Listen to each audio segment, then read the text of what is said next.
बदनसीब बाप। एक शादीशुदा जोड़ा अपना सेकंड हनीमून मनाने के लिए क्रूज टूर पर गए।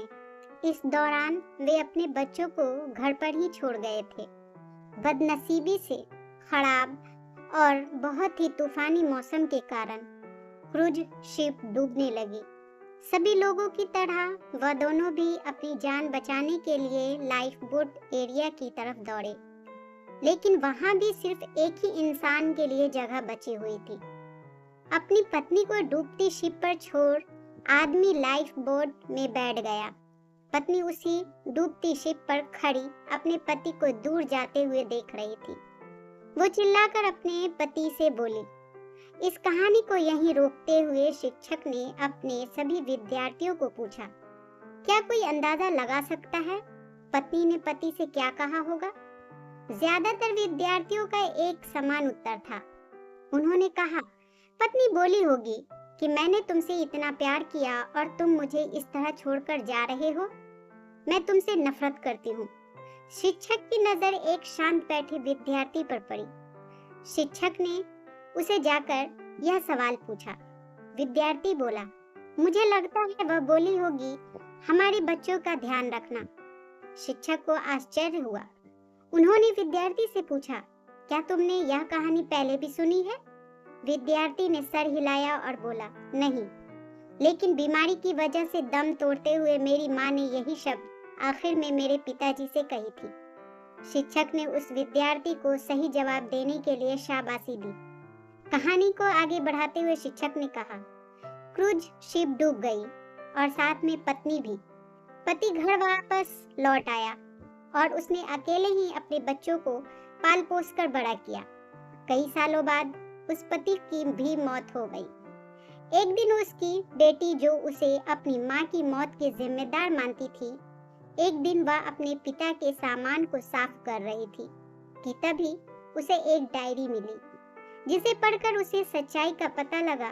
डायरी में लिखा था, जब उसके माँ बाप उस क्रूज शिप पर गए थे तब उन्हें पहले से ही पता था कि उसकी मम्मी को 3rd स्टेज कैंसर है और इसलिए वह दोनों आखिरी बार एक साथ ज्यादा से ज्यादा वक्त बिता सके। इसलिए दोनों अकेले ही उस क्रूज शिप पर गए थे। जब उस शिप पर वह मनहूस समय आया था, तब उसके पिता ने उस अकेली बची लाइफ बोट की जगह में बैठने से मना कर दिया था। उन्होंने डायरी में लिखा था कि वह भी अपनी पत्नी के साथ ही उस डूबती हुई शिप में डूब जाना चाहते थे, लेकिन सिर्फ और सिर्फ उनके बच्चों के लिए अपनी पत्नी के कसम देने के बाद उनको उसे अकेला छोड़कर उस लाइफ बोट में सवार होना पड़ा। इस डायरी को पढ़ने के बाद बेटी फुट फुट कर रो पड़ी। शिक्षक ने यह कहानी यही खत्म की और पूरा क्लास शांति में डूब गया। यह शांति देखकर शिक्षक को पता चल गया कि वह इस कहानी के जरिए जो सीख अपने विद्यार्थियों तक पहुंचाना चाहते थे, वो पहुंच चुकी थी। दोस्तों, इस दुनिया में अच्छे और बुरे हर तरह के लोग हैं, लेकिन कभी कभी कुछ हालात ऐसी विकट हो जाती है कि आप बुरे या अच्छे का फैसला नहीं कर पाते। इसलिए कभी भी हम कोई भी फैसला लेने में जल्दबाजी नहीं करनी चाहिए। सिर्फ बाहरी चीजों को जान लेने से किया गया फैसला कभी भी सही नहीं हो सकता।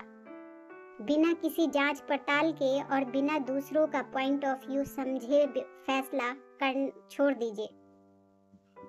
वह जो होटल में आपके खाने का बिल भरते हैं, इसलिए नहीं क्योंकि उन्हें अपने पैसों का घमंड है, बल्कि इसलिए कि वह आपको पैसों से ज्यादा अहमियत देते हैं।